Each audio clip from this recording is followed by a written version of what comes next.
स्वागत छ भाइ बहिनीहरूलाई आजको यस भिडियोमा हजुरहरूलाई बताउन गइरहेको छु एससीमा 4 जिपे वा उत्कृष्ट नतिजा कसरी ल्याउने। त्यसको लागि हजुरहरूले केही स्टेप गर्नुपर्ने हुनेछ र सबैभन्दा पहिला हजुरलाई थाहा छ यदि तपाईलाई एससीमा 4 जिपे ल्याउन छ भने यसको सपना हेर्दै हुनुहुन्छ भने हजुरले धेरै उपयोगी यो भिडियो हुन सक्छ। धेरै विद्यार्थीहरूले के भन्छन् भने 4 जिपे ल्याउनको लागि त केवल टपरहरूले मात्र 4 जिपे ल्याउँछन्, तर वास्तविकमा यस्तो होइन। 4 जिपे ल्याउने भनेको टपर विद्यार्थीले होइन कि मेहनती र जो विद्यार्थी मेहनती हुन्छ र जो विद्यार्थीले स्मार्ट वर्क गर्छ त्यो विद्यार्थीले के हुन्छ एक्जाममा 4 जिपे ल्याउँछ। र आज म तपाईहरुलाई प्र्याक्टिकल रोड म्याप दिनेछु जसले फलो गरेर हजुरहरूले पनि एससीमा 4 जिपे ल्याउन सक्नुहुन्छ। ल सुरु गरौँ। पहिलोमा पटकमा हजुरले के गर्नुपर्छ भने सबैभन्दा पहिलो तपाईले लक्ष्य क्लियर हुनुपर्छ। म पास हुन्छु भन्ने सोचाइले होइन कि म 4 जिपे ल्याउँछु। सधैँ हजुरले आफूले के भन्नुपर्छ, निरन्तर भन्नुपर्छ कि म 4 जिपे ल्याउँछु। म डेली हजुरले आफ्नो माइन्डसेट क्लियर गर्नुपर्छ कि म 4 जिपे ल्याउँछु, म यस्तो विद्यार्थी हो, म त्यस्तो विद्यार्थी भनेर आफ्नो माइन्डले एउटा दिशा दिनुपर्छ, एउटा वे दिनुपर्छ। जब त्यो ठुलो गोल हुन्छ तब मेहनत पनि त्यही अनुसार हुन्छ। आफ्नो रुममा एउटा पेपर टास्नुहोस् र त्यसमा लेख्नुहोस् एसई 2083 मा 4 जिपे कसरी ल्याउनु। यदि तपाईले डेली मोटिभेसन गर्नुहुन्छ पाउनुहुन्छ भने त्यसपछि हजुरहरूले एसईमा 4 जिपे ल्याउन सक्नुहुन्छ। रुटिन नै सक्सेसको की हो हैन। धेरै विद्यार्थीहरू रेन्डमली पढ्छन्। उनीहरूले सोच्छन् कि आज यो विषय पढ्ने, भोलि त्यो विषय पढ्ने, आज साइन्स पढ्ने, भोलि म्याथ पढ्ने, तर त्यो होइन। जुन सब्जेक्ट हजुरले पढ्न छ त्यो सब्जेक्ट हजुरले डेली त्यसको डेली रुटिन बनाउनुपर्छ। जस्तो हजुरले भोलि यो सब्जेक्ट पढ्नुहुन्छ भने त्यसको रुटिन त्यो दिन पल्टै बनाइहाल्नुपर्छ र डेलीको रुटिन बनाउन आवश्यक छ। हजुरले के गर्नुपर्छ भने बिहान रिभिजन गर्नुपर्छ, दिउँसोमा स्कुल वर्क वा होमवर्क गर्नुपर्छ भने बेलुकामा न्यू च्याप्टर स्टडी गर्नुपर्छ र रातिमा म्याथ्स र अप्सनल म्याथ र साइन्स जस्तो न्युमेरिकलको प्र्याक्टिस गर्नुपर्छ।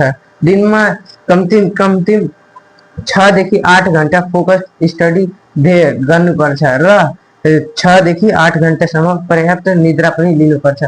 हजुरहरूले 12 घण्टा किताब खोलेर हजुरले 4 जिपे ल्याउन सक्नुहुन्न। यसले केवल थकान मात्र निकाल्छ। त्यसैले गर्दा स्टडी गर्दा मोबाइल डिस्ट्र्याक्सन कम गर्नुपर्छ। पोमोडोरो टेक्निकको प्रयोग गर्नुपर्छ। अब भन्नुहुन्छ होला पोमोडोरो टेक्निक के हो? पोमोडोरो टेक्निक भनेको हजुरले कुनै काम गर्दा रेस्ट लिली काम गर्दा त्यसले गर्दा तपाईको दिमाग पनि छिटो थाक्दैन र तपाईले नयाँ कुरा छिटो सजिलै सिक्न सक्नुहुन्छ। त्यसमा हजुरले के गर्नुपर्छ भने 25 मिनेट काम गर्नुपर्छ र 5 मिनेट ब्रेक लिनुपर्छ। जस्तो कि हजुरहरूले पढ्न जानुभयो भने 25 मिनेट हजुरले काम गर्नु अनि 5 मिनेट ब्रेक लिनु, 25 मिनेट पढ्नु, डिप स्टडी गर्नु अनि 5 मिनेट ब्रेक लिनु। अनि हजुरले के गर्नु भने 4 जिपे ल्याउनको लागि सबै सब्जेक्टलाई इक्वल इम्पोर्टेन्स दिनुपर्छ। हजुरले म्याथ अनि इङ्ग्लिस अनि त्यसपछि साइन्स यी सबै अप्सनल म्याथ यी सबै सब्जेक्टमा धेरै फोकस गर्नुहोस्, तर यो सब्जेक्ट केवल यो सब्जेक्टलाई मात्र नफोकस गरी सबै सब्जेक्टलाई फोकस गर्नु। जब हजुरहरूले सबै सब्जेक्टलाई फोकस गर्नुहुन्छ त्यसपछि हजुरको सबै सब्जेक्टमा A+ आउँछ र जब A+ आउँछ त्यसपछि हजुरको 4 जिपे फिक्स हुन्छ। त्यही भएर धेरै विद्यार्थीहरूले के गर्छन् भने म्याथ अनि यो म्याथ साइन्स जस्तो विषयहरू पढिराख्छन्, दिनरात पढिराख्छन्, तर नेपाली अनि इङ्ग्लिस अनि त्यसै गरी सोसल अनि यही सबै सब्जेक्टहरू उनीहरूले पढ्न छुटाउँछन्। उनीहरूले भन्छन् यो त एकदम सजिलो छ, यसलाई इग्नोर गर्छन्। धेरैजना विद्यार्थीहरूले यसलाई इग्नोर गरेकै कारणले उनीहरूको 4 जिपे मिस हुन्छ। विशेष गरी हजुरले के गर्नु पर्यो भने इङ्ग्लिसको ग्रामर बुझ्नु पर्यो, नेपालीको व्याकरण बुझ्नु पर्यो, सोशलको लङ 4 मार्क्सको या 7 मार्क्सको क्वेसनहरू पढ्नु पर्यो अनि साइन्सको न्युमेरिकल मेन गरी प्र्याक्टिस गर्नु पर्यो। साइन्समा धेरै विद्यार्थीहरूले न्युमेरिकल प्र्याक्टिस गर्न छुटाउँछन् अनि म्याथ र अप्सनल म्याथको डेली 1-1 घण्टा हजुरले प्र्याक्टिस गर्नु पर्यो। र हजुरले 4 जिपे ल्याउनको लागि हजुरले आफ्नो विक सब्जेक्टलाई पनि धेरै फोकस गर्नु पर्यो। त्यसमा हजुरहरूले बढी समय दिनु पर्यो। टेक्स्ट बुक मात्र मेन कुरा होइन कि हजुरले अन्त कतै म्यानुअल वा टेस्ट पेपरहरू सल्भ गरेर त्यसमा हजुरहरूले नयाँ खालको एससीको क्वेसन पाउन सक्नुहुन्छ, जसले गर्दा हजुरले एससीमा 4 जिपे ल्याउन सक्नुहुन्छ। हजुरसँग एक्सपिरियन्स पनि हुन्छ र हजुरले पास्टको क्वेसन पनि सल्भ गर्नुपर्छ। जस्तो ओल्ड इज गोल्ड भन्ने अस्मिता पब्लिकेसनको बुकहरू छ, म्यानुअलहरू छ, त्यसपछि टेन्सेटहरू छ, प्र्याक्टिस बुकहरू छ। यिनीहरूले हजुरहरूले मेन गरी सल्भ गर्नुपर्छ, क्वेसन प्याटर्न बुझ्नुपर्छ, इम्पोर्टेन्ट च्याप्टरहरू थाहा पाउनुपर्छ, टाइम म्यानेज गर्नुपर्छ।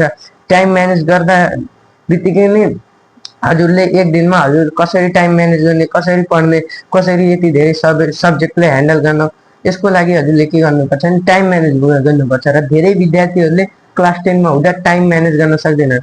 टाइम म्यानेज गर्ने मिस्टेक हजुरहरूले नगर्नु होला। र राइटिङको प्र्याक्टिस धेरै गर्नुपर्छ। विद्यार्थीहरूको मनमा त धेरै कुरा हुन्छ, सब कुरा हुन्छ, उनीहरूले पढेको र पनि जान्छन्, तर उनीहरूको इक्जाममा मार्क्स किन आउँदैन भने उनीहरूले राइटिङ प्र्याक्टिस गरेकै छैनन्। उनीहरूले 3 घन्टा सरासर, अब नेपाली सब्जेक्टको इक्जाममा उनीहरूले भन्छन् कि मलाई टाइम पुगेन, मेरो धेरै क्वेसन छुट्यो। किन छुट्यो? किनभने हजुरसँग प्र्याक्टिस छैन। त्यही भएर त्यो कुराको प्र्याक्टिस गर्नु पर्यो। हजुरले त्यो कुरा नेपालीको यसो 1-2टा मोडल सेट सल्भ गर्नु पर्यो, जसले हजुरले एक्सपिरियन्स हुन्छ, हजुरले थाहा हुन्छ, क्वेसन मोडल हजुरले बुझ्नुहुन्छ, जसले गर्दा हजुरले इक्जाममा पनि टाइम पुरा पुगाउन सक्नुहुन्छ। सफा ह्यान्ड राइटिङमा लेख्न मेन जरुरी छ। हजुरहरूले इक्जाममा लेख्ने बित्तिकै हजुरको इक्जामिनरको धेरै टार्गेट गर्ने भनेको, आँखाले टार्गेट गर्ने भनेको कुरा नै सफा ह्यान्ड राइटिङ हो। र proper heading, point wise answer अनि डायग्राम लेबलिङले हजुरले अझै मार्क्स इन्क्रिज गर्न हेल्प गर्छ। विशेष गरी सोसल, नेपाली, इङ्ग्लिसमा राइटिङ प्र्याक्टिस धेरै गर्नुहोस्। र हजुरले लास्ट स्टेप भनेको हजुरको के हो भने रिभिजन गर्नु। रिभिजन बिनाको सक्सेस हुँदैन। रिभिजन हजुरले गरिराख्नुपर्छ। जस्तो आज मैले कुनै कुरा पढेँ अनि म भोलि पर्सि नबिर्से पनि 1 हप्तापछि बिर्सिन्छु। हो, त्यो नबिर्सिनको लागि हजुरले सबै कुरा यादमा रहिरहोस्, म 4 GP ल्याउन सक्छु भन्नको लागि हजुरहरूले के गर्नुपर्छ भने डेली रिभिजन गर्नुपर्छ। अस्ति पढेको कुरा पनि रिभिजन गर्नुपर्छ, निकपछि पढेको कुरा पनि रिभिजन गर्नुपर्छ। जब हजुरहरूले सबै कुरा रिभिजन गर्नुहुन्छ त्यसपछि नै हजुरहरूले के गर्नुहुन्छ 4 GP ल्याउन सक्नुहुन्छ। हजुरले पुरानो कुरालाई पनि याद गर्न सक्नुहुन्छ। सिम्पल एउटा सानो डेट्सहरूलाई पनि हजुरले याद गर्न सक्नुहुन्छ। डायग्राम, हटको डायग्राम याद गर्न सक्नुहुन्छ। र मेन कुरा भनेको हजुरको हेल्थ हो, हजुरको हेल्थ। ल, त्यही भएर हजुरले आफ्नो इक्जाम जति टाइम भए पनि आफ्नो हेल्थलाई मेन फोकस गर्नुहोस्। किनभने हजुरको हेल्थ रहेन भने हजुरले आफ्नो इक्जाममा 4 GP ल्याउन सक्नुहुन्न, आफ्नो एससीमा 4 GP ल्याउन सक्नुहुन्न। जब हजुर बिरामी भइहाल्नुहुन्छ त्यसपछि हजुर थाक्नुहुन्छ। त्यसले गर्दा हजुरले के गर्नु पर्यो भने स्लिप लिनु पर्यो। स्लिप 6 देखि 8 घण्टाको पर्याप्त स्लिप लिनु पर्यो। हेल्दी फुड खानु पर्यो, जङ्क फुड खानु भएन। पर्याप्त पानी पिउनु पर्यो, हल्का एक्सर्साइज गर्नु पर्यो, 5 मिनट्स योगा गर्नु पर्यो। र लास्ट टिप भनेको, last but not the least, last tip भनेको हजुरले के भन्न चाह्यो भने इक्जाम टाइममा हजुरहरूले के गर्नु पर्यो, स्ट्र्याटेजी बनाउनु पर्यो। स्ट्र्याटेजी के बनाउनु पर्यो भने पहिला हजुरले इजी क्वेसन सल्भ गर्नु, त्यसपछि टाइमले डिभाइड गर्नु, अनि फेरि लास्टको 15 मिनटमा, 5 मिनटमा वा 10 मिनटमा हजुरहरूले त्यो के गर्नु पर्यो, त्यो कपीलाई रिचेक गर्नु पर्यो। जसले गर्दा हजुरले सानो इक्जाममा मिस्टेक गरेको त्यसलाई पनि थाहा पाउन सक्नुहुन्छ र त्यसलाई सच्याएर हजुरले लेख्न सक्नुहुन्छ।